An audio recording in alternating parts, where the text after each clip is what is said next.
Commercial director Maruti దర్శకత్వంలో pan Indian star Prabhas హీరోగా the Rajya Sabha అనే సినిమాను భారీ లెవెల్లో ఇండియన్ సినిమాగా రాబోతుంది. ప్రస్తుతం టీం పోస్ట్ ప్రొడక్షన్ వర్క్ను కూడా శరవేగంగా పూర్తి చేసే పనిలో ఉంది.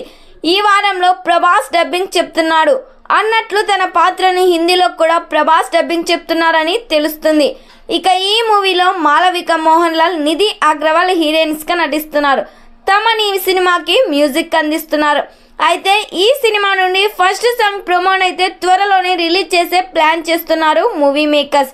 మరి ఈ సినిమా థియేటర్స్లో రిలీజ్ అయ్యి బిగ్గెస్ట్ బ్లాక్ బస్టర్ హిట్ కావాలని కోరుకుందాం.